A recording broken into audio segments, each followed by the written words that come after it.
Hello. Alright, so sorry it's a bit late today. We're in full-on vacation mode, and I kind of forgot and kind of was watching a lot of Downton Abbey with Kristen, so that was good. So yeah.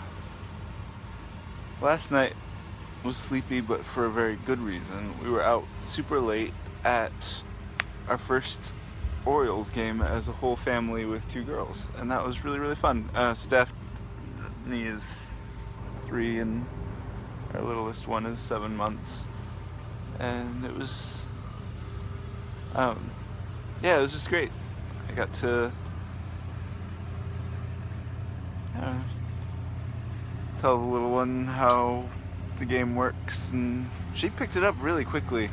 She was like, you know, when she saw that the ball was too low, she knew it was a ball, and when she saw it was too high, she knew it was a ball, and she'd get excited when he hit the ball and that kind of thing. Good morning, Nikia, by which I totally mean good afternoon. It's good to have you.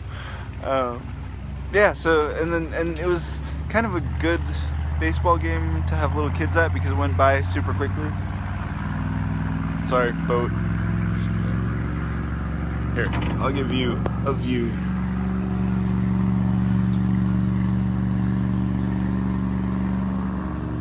Isn't that glorious? I love it. But yeah, so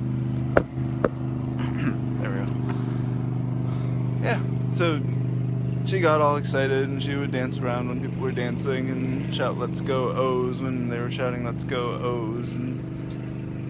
But I was saying it was a good game to have little kids at because it just was going by super fast. Like there was no activity, just strike out 3 people and strike out 3 more people and have a base run and then get them out. And yeah, it was just like inning after inning after inning. Yeah. And then around like I think it was about the 5th inning, somebody hit a home run. So there'd been no score, practically nobody nobody had made it to second base. There'd maybe been somebody on first base once or a couple times, and then home run, and then next inning another home run, next inning 2 home runs, and then I guess it was the 8th inning, the Rangers, who were the bad guys in this one, got the bases loaded and one of their best batters up, and like just the drama level went to another level. Like it was crazy, and it was all of a sudden this like super intense game at the top of the 8th or whatever it was. Yeah, anyway, but so it was a super fun time, and then we were out till 11 with the 2 little girls, probably because it was a late game. And then this morning we were in super full vacation mode. I've been wanting donuts, so I went over to Dunkin' Donuts and got I think 6 donuts for the 2 adults and a 3-year-old, so that was pretty awesome, especially because one of the donuts was a croissant donut with lemon custard filling, or just lemon filling, and one was a Dunkin' Donuts apple fritter, which turns out means like just a regular donut with apple filling, but it's like the size of your head and probably has some apple glaze or something. Very delicious.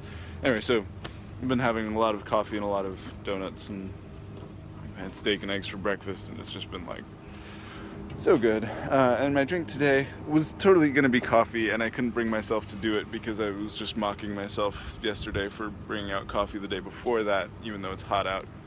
It's not quite as hot out anymore, but still hot coffee on a hot day. I totally want to, and I'm not sure whether it's funnier to I was mocking myself in my head for planning to bring out hot coffee right after all these days of mocking myself for bringing out hot coffee, and then so I decided not to, and I brought this out instead, and I'll tell you what it is in just a moment. But I think it's actually a bit more mockable to not bring out hot coffee because I was mocking myself. Anyway, so but this is iced green tea with alleged ginseng and honey in it. It's quite nice. It's just out of a bottle. It's nothing super fancy, but it's delicious and refreshing. Anyway, hope you guys are doing well. Yeah, tell me if you've done anything fun lately. And we're going to continue from the Dreamworld Collective. I hope I remember where we were. In fact, I'm going to use redundant technology, see where I left off yesterday, but then read it in the hefty, beautiful edition paperback.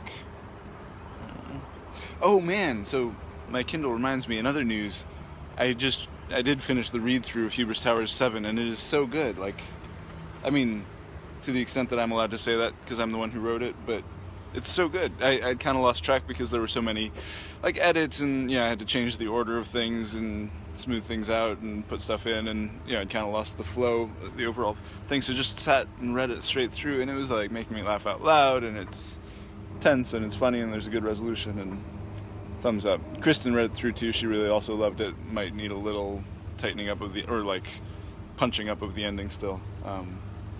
But yeah, it's a relief to have that one so nearly complete finally. Oh yeah, and Zen was mad. That's where we were.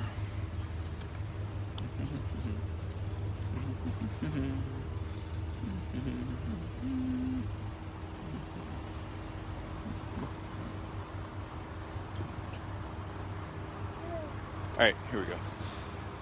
We were in the middle of Chapter 6, Stormy Brains. Summer was still stepping up into the kitchen when she realized there was no water with which to wash dishes, and dish soap was probably packed in a box somewhere. In the stress of the moment, it felt like a much bigger problem than it had any right to, and she squeezed her eyes shut for a second to regain control. I have wonderful, loving, creative friends, she told herself. It was a trick her grandmother had taught her. Stop, breathe, and think of 3 beauties in your life. 3 beauties, that was how she had talked. I'm actually living in this house. This was accompanied by a stack of memories, all the sunny and rainy and twilight days she had spent with her fingers in the garden outside, wishing she could live in the grand old house with a tower and a porch. She felt Alex move past her into the kitchen. A private glow grew warm inside her. We had an adventure and made a perfect breakfast together, and her eyes snapped open before Alex finished turning to face her. You okay? He asked. She nodded quickly with wide eyes and a little, almost smile, caught between emotions. The knowledge of what she had done to Zen still hovered dangerously around the edges. It's gonna be okay, right? She asked, peering into his face for a clue. Yeah. He didn't say it like he believed it. He said it like it was true. Summer sometimes wondered how a person could be so unforcefully confident. She had strong convictions, but she couldn't just sit with them the way Alex could. She had to throw them at people. I forgot we don't have dish stuff, she confessed as they took seats at the kitchen table. Yeah, I called the power company yesterday afternoon, Alex told her, and the power company. They're supposed to send people over sometime today to read the meters or hook us up or whatever. Thanks, I didn't even think of it. I'm used to it. I live with Zen. They laughed, though the remark also reminded her of Zen's face the moment he'd walked in on the breakfast. Her improving mood began to flicker. Do you think we're really going to be able to do this? Asked Alex abruptly. I mean, I've been going over the numbers and it's... Sorry, maybe this isn't the best time. No, tell me. She poured out her attention on him, happy to be distracted from thoughts of Zen. There'd be time to deal with that later, after it had a chance to settle. Alex leaned against the kitchen wall and stared out into the distance somewhere between the ceiling and the wall.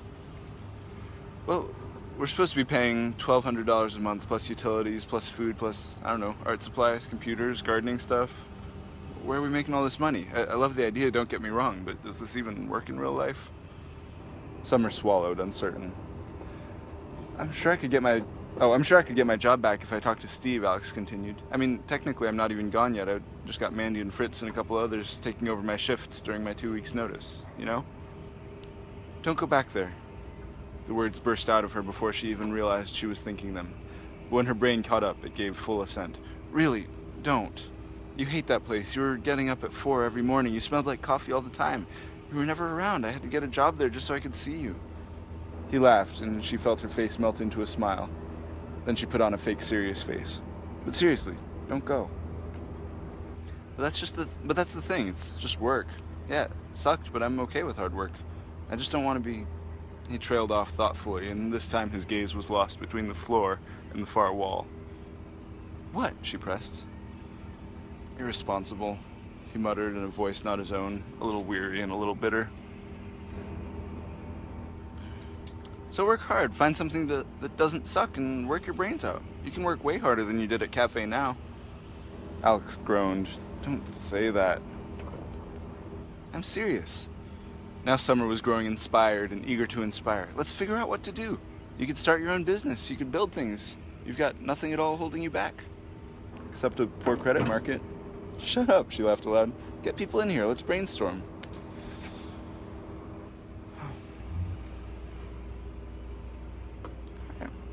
I think I'm going to keep it short for today. It's still vacation-y. It's getting hot out here. I might take a dip. Or I might just step back into where it's cool. Anyway, hope you guys are doing well too. Thanks for joining me. Have a great day. And I will see you tomorrow.